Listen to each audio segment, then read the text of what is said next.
तो बच्चों branch account का question number 4, following are the detail of branch transaction दे रखी है।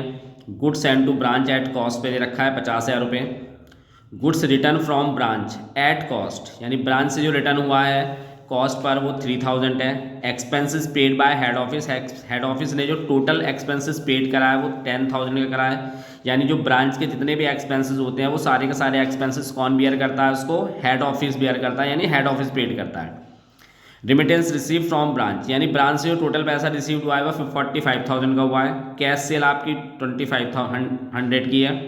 क्रेडिट सेल्स दे रखी है आपको, क्लोजिंग स्टॉक दे रखा है, डेटर दे रखा है क्लोजिंग, और डिस्काउंट अलाउंसेस यानी डिस्काउंट अलाउड दे रखा है, अलाउंसेस बाय ब्रांच 1,800 यानी डिस्काउंट दे रखा है। तो अब यहाँ पे आपको क्वेश्चन के अंदर दिया हुआ है ओपनिंग तो कुछ नहीं है, ना तो ओपनिंग डेटर है ना ओपनिंग स्टॉक है, ठीक है। लेकिन आपके पास रेमिटेंस रिसीव दे रखा है फ्रॉम ब्रांच, यानी ब्रांच से टोटल पैसा जो रिसीव हुआ है वो 45,000 का रिसीव हुआ है। अब जो ब्रांच से हमें दो तरीके से पैसा रिसीव होता है, एक तो कैश रिसीव फ्रॉम डेटर, यानी डेटर से कितना पैसा रिसीव करा है करेंगे हम, और एक कैश सेल कितनी हुई है, तो इन दोनों का पैसा रिसीव हुआ है। लेकिन यहाँ पे उसने दो चीज़ दे दी, कैश यानी remittance receive from branch, branch से जो टोटल पैसा रिसीव हुआ है इसमें कैश रिसीव फ्रॉम डेटर और आपका कैश सेल दोनों इंक्लूड है। तो हमें यहाँ से क्या करना पड़ेगा, कैश रिसीव फ्रॉम डेटर निकालना पड़ेगा पहले, फिर उसके बाद हम इसकी ब्रांच अकाउंट बनाएंगे। तो सबसे पहले हमें डेटर अकाउंट बनाने से पहले हमें निकालना पड़ेगा कैश रिसीव फ्रॉम डेटर। तो रेमिटेंस रिसीव फ्रॉम ब्रांच, इसके अंदर दो चीज़ होती हैं, cash cell plus cash receive from debtor. हमें यहाँ से cash receive from debtor calculate करना है, तो उसके लिए हमें क्या करना पड़ेगा, कैश सेल रेमिटेंस में से माइनस कर देंगे। तो रेमिटेंस रिसीव में से सब्ट्रैक्ट करेंगे आप कैश सेल, ठीक है। अब आपके पास रेमिटेंस कितना दे रखा है, यानी कितना पैसा जो है आप ब्रांच से रिसीव कर रहे हो टोटल, और कैश सेल कितना है।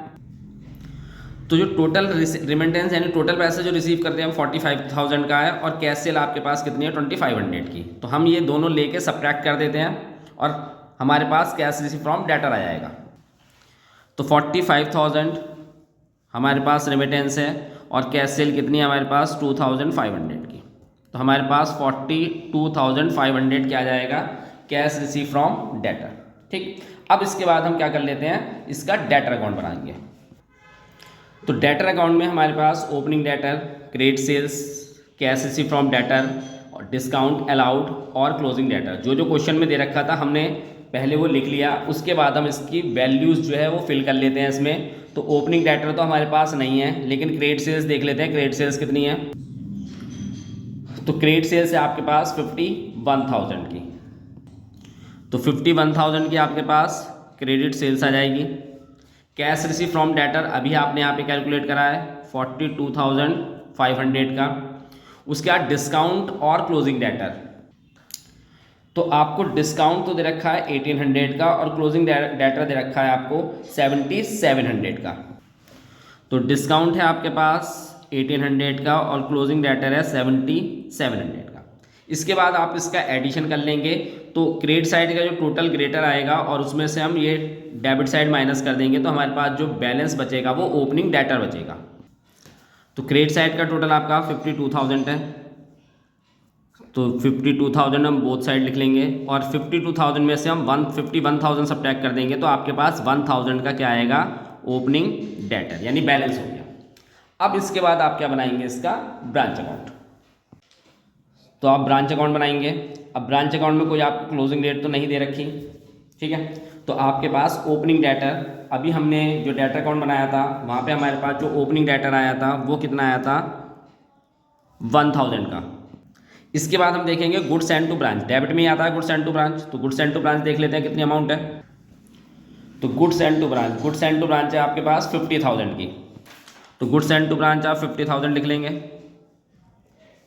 इसके बाद हमें क्या लेना है, एक्सपेंसेस, जो हेड ऑफिस पेड कर रहा है। तो टू बैंक, और ब्रैकेट में आप लिख सकते हैं एक्सपेंसेस, ठीक। वो आपको कितना दे रखा है 10,000। तो expenses paid by head office दे रखा है आपको 10,000, ये लिख लेते हैं। तो हम यहाँ पे एक्सपेंसेस आ गए 10,000 के। फिर आप क्रेडिट साइड में क्या क्या आएगा, by cash sale, by cash sales. बच्चों चैनल को सब्सक्राइब आप जरूर कीजिए। आपको आगे के नोटिफिकेशंस मिलेगी, जितने भी आप जो है चैप्टर्स इसके करेंगे, और आपको जो है फाइनेंशियल अकाउंटिंग यानी बीकॉम के जितने भी न्यूमेरिकल पेपर होंगे सभी के सॉल्यूशन मिलेंगे आपको। तो कैश सेल देखते हैं। कैश सेल आपके पास कितनी है 2500 की, और हमने कैश रिसीव फ्रॉम डेटर निकाला था 42,500 का, जब हमने डेटर अकाउंट बनाया था उससे स्टार्टिंग में। तो कैश सेल 2500 की है और कैश रिसीव फ्रॉम डेटर है 42,500, ये आप लोगों ने स्टार्टिंग में निकाला था। तो इसके बाद आपको रिटर्न आउटवर्ड यानी goods return from branch, branch से कितना रिटर्न यानी ब्रांच कितना रिटर्न कर रहा है हमें हेड ऑफिस को, तो ब्रांच कर रहा है जो रिटर्न दे रखा है वो कितना है 3000 का, ठीक है। उसके बाद जो क्लोजिंग डेटर है आपके पास 7700 है, और क्लोजिंग स्टॉक आपके पास 17,000 है। तो ये वैल्यू हम फिल कर लेते हैं। ये आपके पास 3000 है, क्लोजिंग डेटर 7700 का है, और क्लोजिंग स्टॉक आपके पास 17,000 ये दे रखा है। बस अब आपको करना क्या है, टोटल करके और प्रॉफिट या लॉस देखना है। जिस भी साइड का टोटल ग्रेटर आ रहा होगा उसका अपोजिट साइड प्रॉफिट या लॉस होगा। तो क्रेडिट साइड का टोटल ग्रेटर है बच्चों, और वो आपका है क्वेश्चन में 72,700 का, और जो ग्रेटर टोटल होता है वो आपको पता ही है, आप बोथ साइड दिखाते हैं। अब 72,700 में से आप डेबिट साइड की चीज़ें माइनस कर देंगे तो ये 61,000 होगा, और 61,000 सब्ट्रैक्ट करने के बाद जो आपके पास प्रॉफिट बचेगा वो आएगा 11,700, क्योंकि डेबिट का बैलेंस बच रहा है तो यानी वो क्या है आपका प्रॉफिट है, ठीक है। ये क्वेश्चन आपका कंप्लीट हो गया। कमेंट करके जरूर बताइए कि